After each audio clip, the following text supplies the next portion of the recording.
Hi, everybody. This is Jeff from the Icebox Radio Theater. Wanted to come on real quick and give a word of explanation for the show you're about to hear. It's not actually an IBRT episode. What you're about to hear is an episode of Imagination X. That's a program that I produced before I started the Icebox Radio Theater, before I actually even moved to Minnesota. It was produced by and large back in the state of Oregon when I lived there. And it's sort of, I guess, formative. If you take a look at what the IBRT became, it all started back here with Imagination X. IX, as I shorthanded it, used to do a lot of horror and science fiction, and we'll be putting those pieces up this summer, basically on the different archive podcasts. So the horror pieces will go up on Frozen Frights, and the sci-fi and fantasy will go up on Tales from the Rack. If you'd like to get it all, just make sure to subscribe to the Everything Icebox feed in iTunes. So now, sit back, relax, and enjoy a blast from the past. It's Imagination X on Radio Icebox. The following audio drama is rated PG-13 for parental guidance.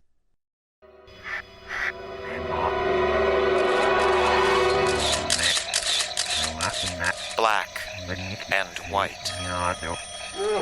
Day and night. Peace And war. Knowledge and ignorance. faith and despair. Life and death. Imagination and Imagination X.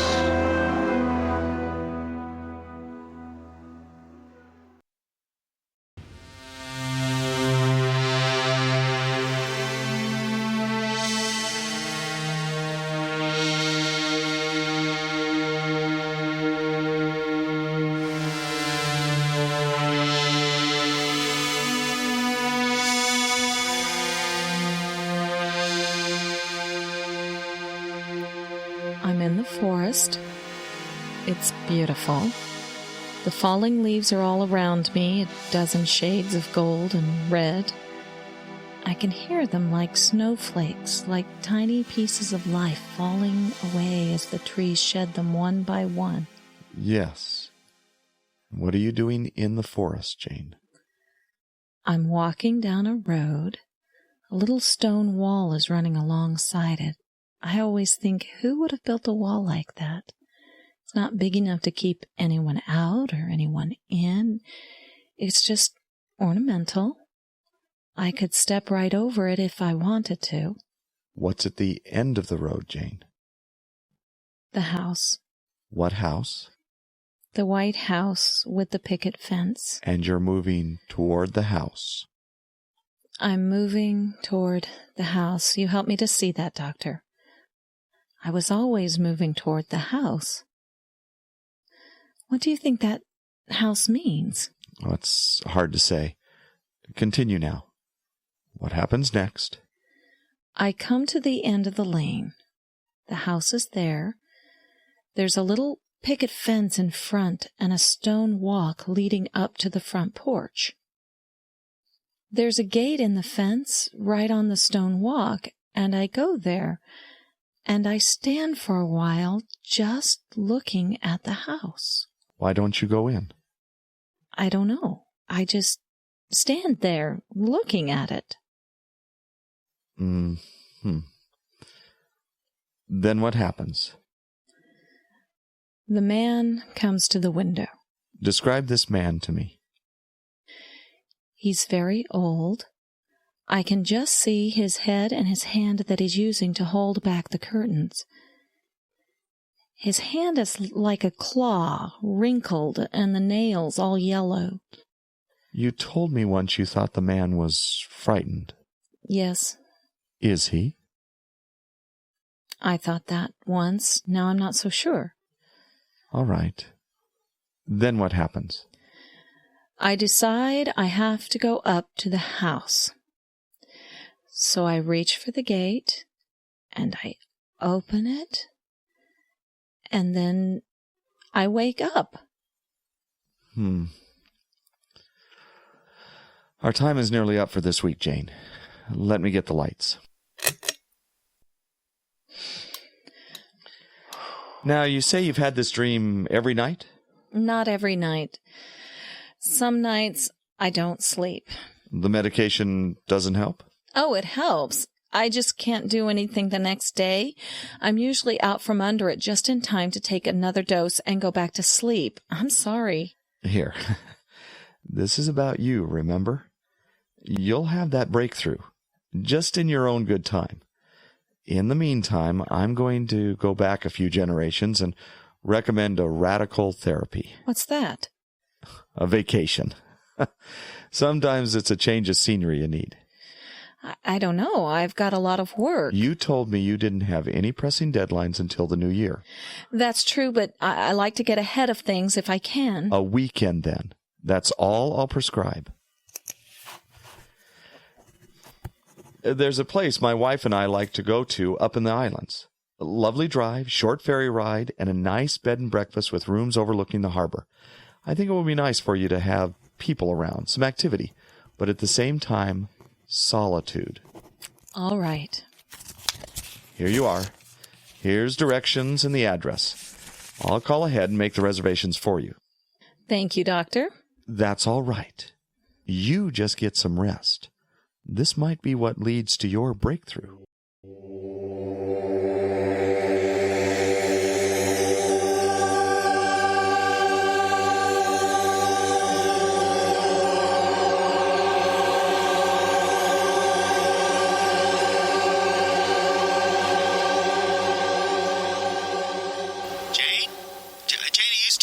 I'm here, Sandy, for the last time. It's strange. It's like you're breaking up. Connection's fine on my end. What can I do for you? Are you seriously going to head out into the boonies on that quack suggestion? That quack is the doctor you recommended for me. Well, it was before we were facing this deadline. Hello? I'm still here, Sandy. Well, you sound like you're talking from the Russian front. You're taking your cell phone, aren't you? No, I'm not. Doctor's orders. Well, at least tell me where this place is then. The doctor told me not to tell you. He was your shrink for 2 years, too, remember? That is so unfair. How can a man diagnose me as obsessive-compulsive, then expect me not to act like it? He told me you weren't obsessive-compulsive. He told me you just used that as an excuse. What? You're breaking up again. I have to go, Sandy. It's a 4-hour drive. Jane, listen to me. Don't go. Sandy, I can't work this weekend. Doctor's orders. It's not that, trust me. This isn't what it seems. I'm going to the island, Sandy. What? Repeat that. I said I'm going... Strange.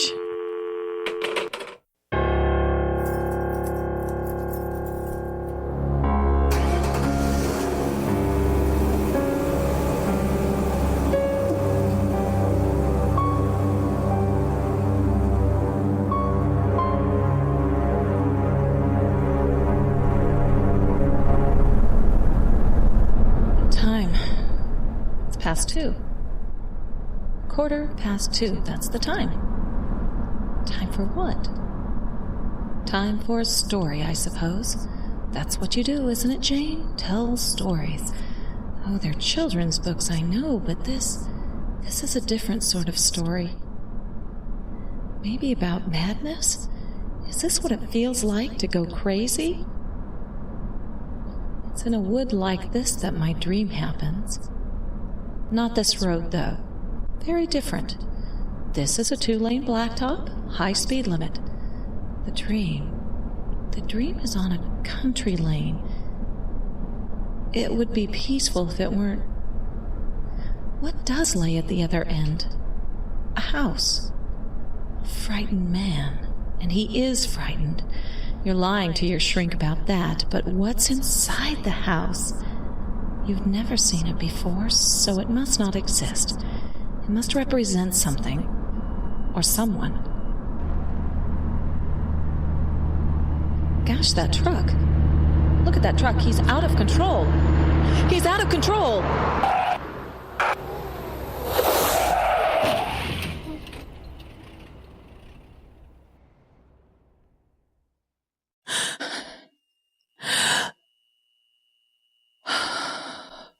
gosh, that was close. What was he doing? I've hit the windshield. There's a spider web in the glass. A little blood on my forehead. Am I... No, I'm all right. Just a bump. I've hit a tree.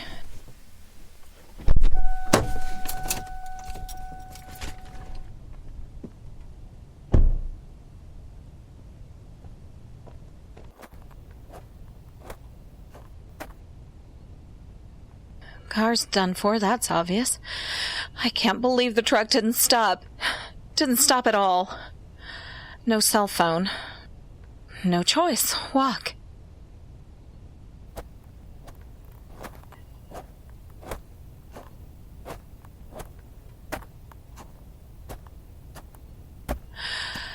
You're back in the woods again, Jane. An autumn wood, soft of sight and fragrance. Ooh, a mailbox. Yeah, and a driveway. I'll go up here.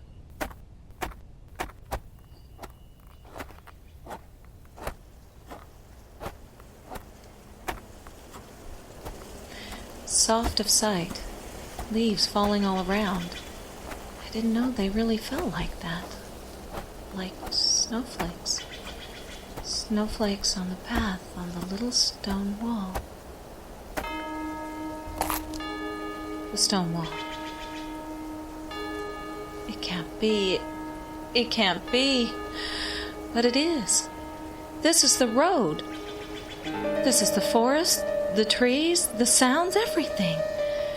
This is the place from my dream. What's happening to me? It isn't possible. Some kind of precognition? Even if it was, what does it mean?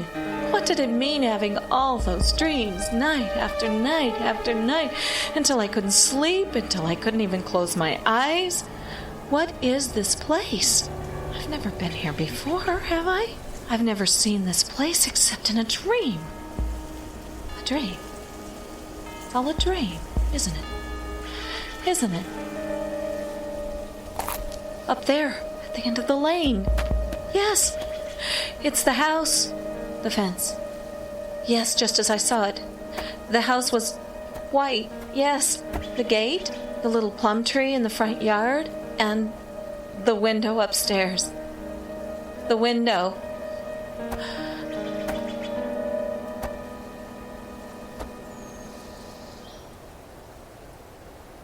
All right, Jane. This is the point where you either believe it or not. This is the point of the dream when the old man comes to the window and looks out. His bald head is going to appear. The shriveled claw of his hand is going to hold back the curtains. If it happens like that, then what?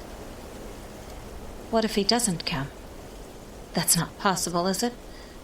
The forest is just as I saw it. The house and the road and the small stone wall, all just as I saw them. What happens if he doesn't come to the window? Where will I be then?